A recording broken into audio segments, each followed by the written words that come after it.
Well, hey guys, welcome back to the channel. You know, from the thumbnail you can see that I finally bit the bullet. I pulled the trigger. I bought myself a BUSHTEC.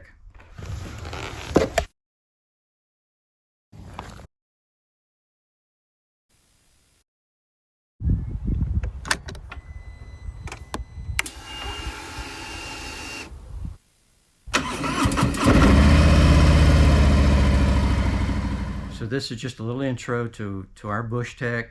I'm going to be doing many things to it, for it, with it, and I'll be sharing some of that over upcoming videos.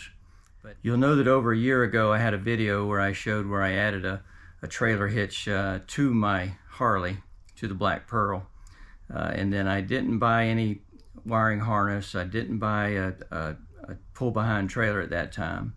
But I had plans to do it and thought about it, but I was struggling to finally, pull the trigger. Well, Roxy and me, we had planned a trip down to Georgia, and we wanted to take the Harley. We wanted to do some motorcycle camping while we were down, in this part of the country. Maybe back down to Florida, up Deals Gap, various places we wanted to ride down in the South and Southeast. And so I had been looking online at Facebook Marketplace, and the BUSHTEC trailer group that's on Facebook.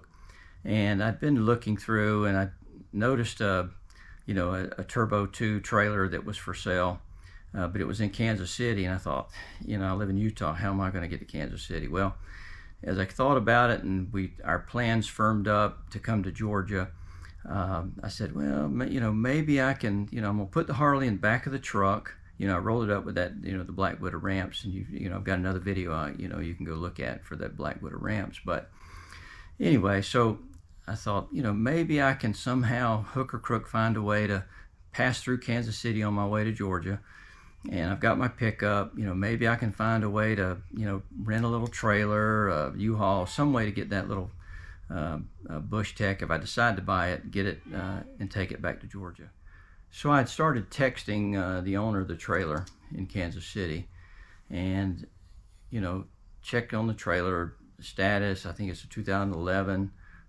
He had taken it about 6,000 miles, and he'd owned it all this time but hadn't used it that much.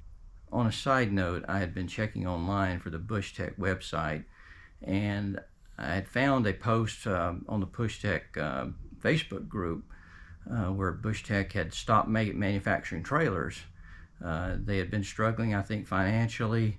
I saw a post from one of the employees there, potentially became an owner, I'm not sure. But he had talked about how they had stopped manufacturing in, I think, January or February of 2024, and that they were still in business but selling parts and support for BUSHTEC trailers, maintenance and the like. And I thought, well, geez, a lot of these little pull-behind campers, a lot of these pull-behind camper and trailer companies have been going out of business over the years or being bought out. I think BUSHTEC had gone through a couple of owners already. Well, it looked like it would be hard for me to even buy a new one.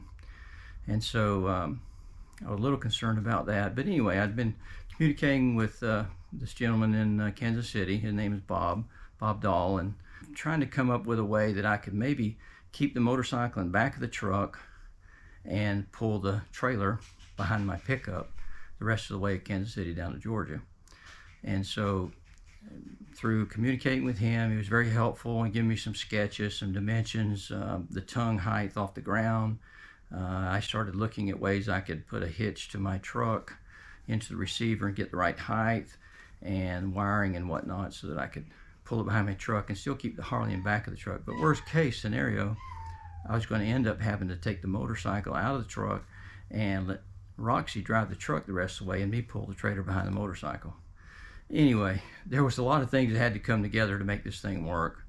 So luckily, as we passed through Kansas City, we stopped off, we saw Bob and his wife Kat, and looked at the trailer, walked around, and had a nice visit and nice discussion with those folks. And we came to terms, and we bought the trailer and brought it down to Georgia. Now, from my perspective, I'm basically calling it's my camping trailer. And I'll post a card up here and in the description of the video where I talk about potentially buying a BUSHTEC and all the reasons why. And I may reiterate some of that here, or maybe blend in some of that video so you can see some of the reasons why I even considered this thing. Well, anyway, enough said. Let me take you out and show you the trailer. I've got various photos. I'll post these as part of this video. So it's a 2011, it's a BUSHTEC Turbo Plus 2 trailer. It matches the black pearl, obviously. It's nice. I don't have to worry about color change or anything like that. And you know, as we walked around, you know, the tires, they're pretty well cupped. So I bought a new set of tires. I haven't put them on here yet, but it's cut and flat, cupped and flat. And so I think a lot of that is just, you know, getting the air in the shocks at the right level and trying to maintain that. You know, I have a family business here in Georgia that has steel and fabrication capabilities, and so while I was here, I fabricated up, or had one of the folks that works with us fabricate up an aluminum little frame to keep it really light. I basically looked at some photos online and basically sketched it up and built a little cooler frame, and tried to duplicate what is done from BUSHTEC directly. So anyway, I had this built up and put a little Velcro padding on here, and I bought me a little Yeti cooler to fit in here, a little 35 quart cooler. I'll go in a lot more detail later on future videos as I use it and can share some experience with it. But I just wanted to show you quickly the trailer itself. I've still got some things in here because I did some tent camping with it already. I got a new 6-man tent. I've got a 2-burner propane stove, and it allows me to do the things that I like to do now. And so I've still got to be careful on weight, but anyway, I'm real pleased with the trailer.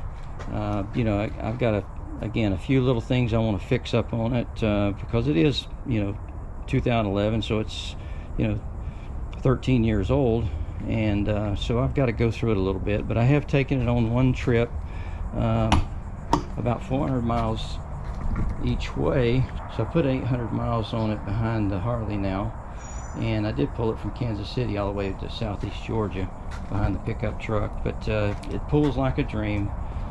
Real pleased with it so far. So guys, let me say this: thank you for subscribing to the channel. I've been away for quite some time. I did retire from my full-time job back in April 30th of this year, and so I've got a lot more time on my hands just trying to get used to being retired and how to use my time. And I haven't posted anything on YouTube for quite some time, so I want to apologize for that. But I want you to know that I'm still here, still working hard. I've got a ton of things that I've recorded as it pertains to Harbor Freight motorcycle lifts, motorcycle trips, just a ton of things, that related content that I'm editing and be publishing soon. So thank you for hanging around. Please give us a thumbs up so that more people can find our channel from YouTube. And also, if you like what we're doing, please subscribe to the channel. We appreciate that. And give us likes, and you know, share it with your friends. All right, listen, me and Roxy will see you on the next video.